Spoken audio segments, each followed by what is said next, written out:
Hi, I'm Jay Hart, your co-host on the Mystic Podcast Cruise, where we explore cosmic truths, consciousness, and awakening. And I'm Zara Moon. We're your guides through mystical realms, divine insight, and spiritual evolution. Welcome aboard. Welcome to the deep dive. You send us the sources, and, well, our job is to dig in, pull out the key ideas, and give you a shortcut to understanding what's really being said. And today, we're looking into the world of Pamela D. She's a spiritual guide, channels something called the Council of Light, and founded Spirit Calling.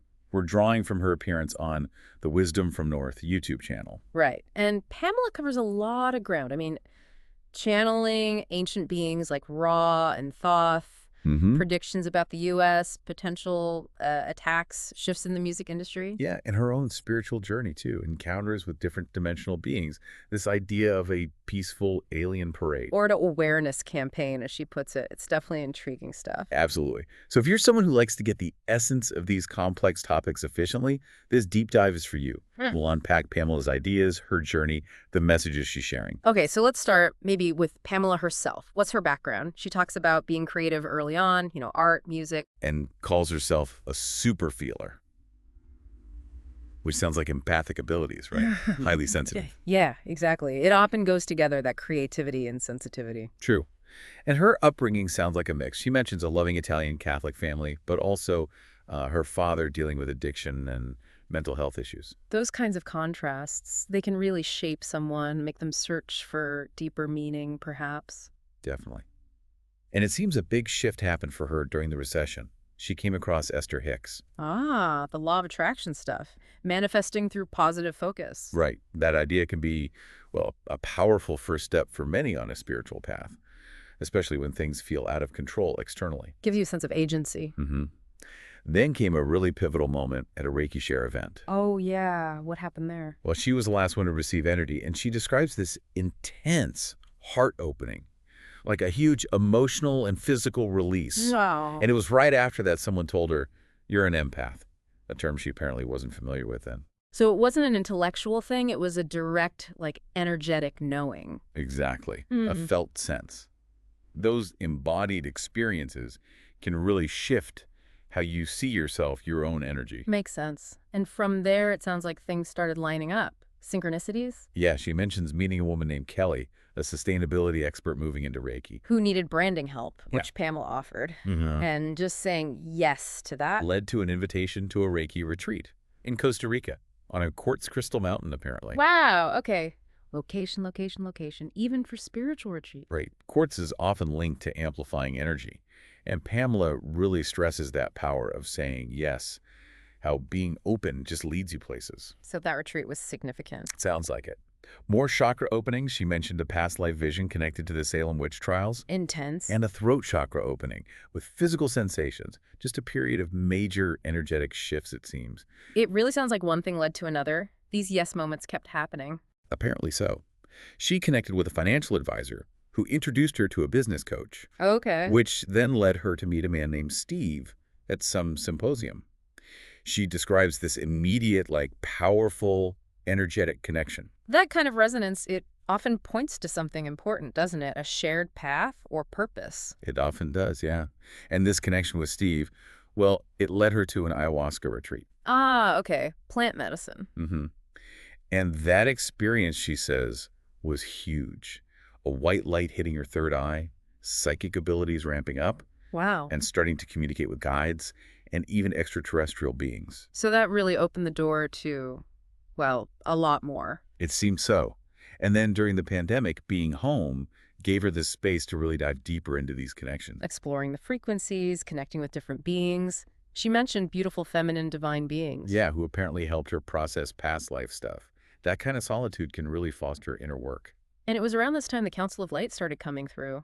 That's what she says. And light language started emerging too.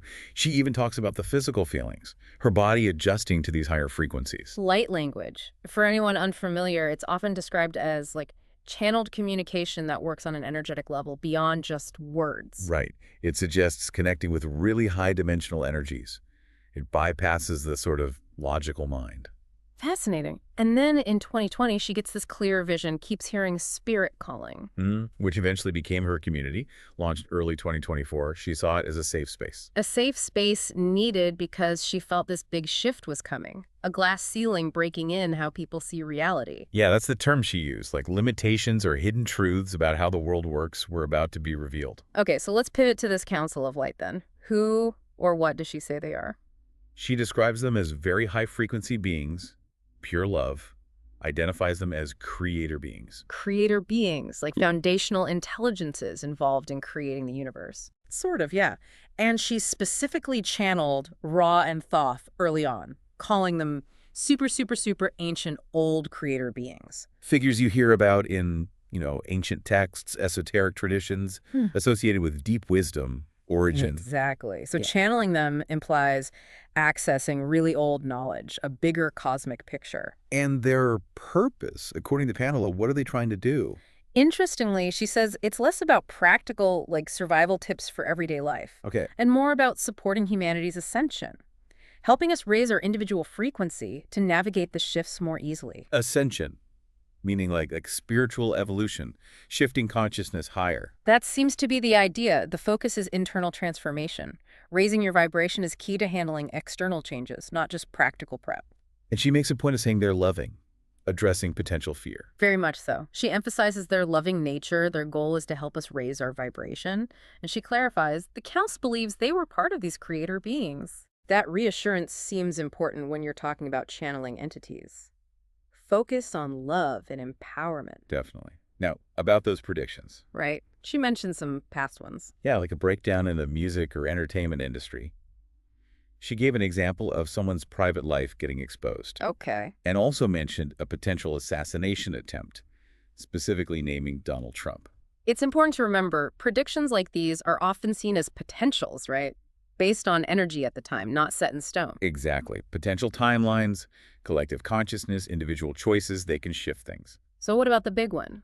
The peaceful alien parade. Right, or the awareness campaign. Yeah, She pictures this massive, non-threatening display of ships. just showing up. Yeah.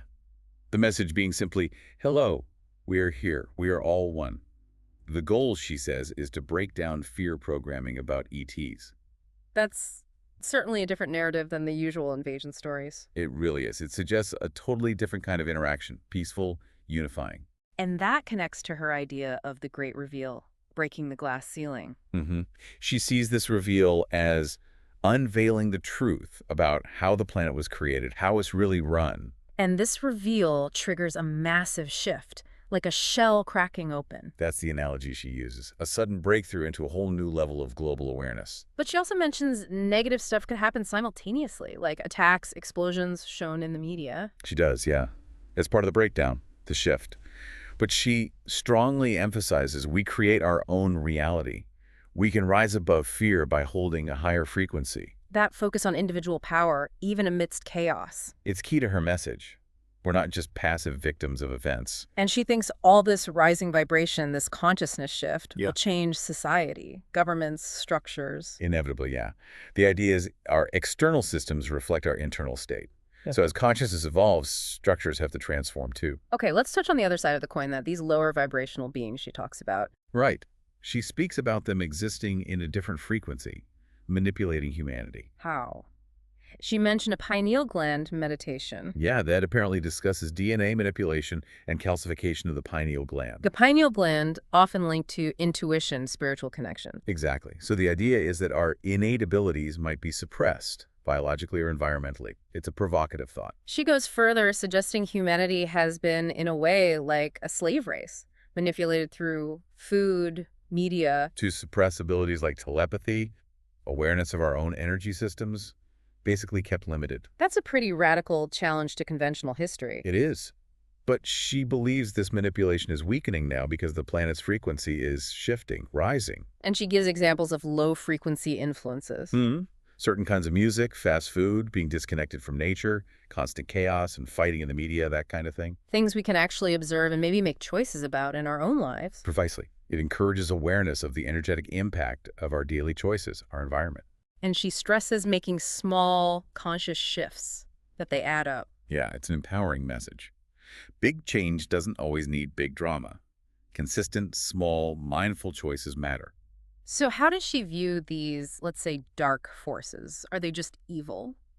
Her perspective is a bit different. She sees those with ill intentions, or those working with lower vibrational beings, as serving a different purpose. They exist in a different dimension, a different frequency. They're not on the same awakening path as humanity. So not a direct battle of good versus evil on the same playing field, more like different realities intersecting. Kinda, yeah, with different intentions. She suggests they want to be here, have been here a long time, but are losing control as the planet's vibration rises. Interesting. And she specifically rejects the soul contract idea for their presence. She does. Usually a soul contract implies we agreed to it for growth. She suggests it's more just. Their nature, their existence, and their dimension intersecting with ours. That's a subtle but significant difference. It removes the element of pre-agreement for suffering in a way. Exactly. It's a nuanced take. Okay, so bringing it all together, how does she advise navigating these times? What's the practical takeaway? A huge emphasis on self-love. Grace, patience, kindness, understanding for ourselves through all this change. Sounds simple, but maybe foundational. Very much so. Inner peace, self-acceptance, that's the anchor when things outside feel turbulent. And she talks about the meaning of life. Yeah, basically living authentically, with love, embracing each day, being present, shifting focus away from future fear or past regrets. Any specific practical tips? She mentioned pausing before jumping into online arguments or conflicts, protecting your own energy field. Good advice in today's world. Definitely. And she keeps coming back to individual frequency, energy work. Those are the key tools for weathering the shifts. Right. Personal empowerment through inner work. And she also acknowledges, there are many spiritual paths, different messages resonate with different people. There's no single right way. That's important too, respecting individual journeys. So let's recap. In this deep dive, we've looked at Pamela D's own awakening story, her channeling of the Council of Light, their purpose, Her predictions, like the peaceful alien parade and the great reveal, her views on lower vibrational beings and manipulation. and her guidance for now. Self-love, authenticity, managing our frequency. Hopefully for you listening, this gives a good, solid overview of her perspectives, condensing some really complex ideas. And as always, we leave you with a thought to ponder. Given this idea of a potential great reveal, a cracking open of reality, what beliefs that you hold quite strongly might you be open to perhaps re-examining in your own life? If Pamela's work resonates and you want to explore further, you can find her community at spirit-calling.com, and her social media is at spiritcallingpamela. She also mentioned being involved in something called Ethereal TV Network. Thanks for joining us on this deep dive. We'll catch you on the next exploration. Thanks for diving deep with us. Always a pleasure. Subscribe now and help us reach our first 1,000 awakened souls. Your energy lifts the journey.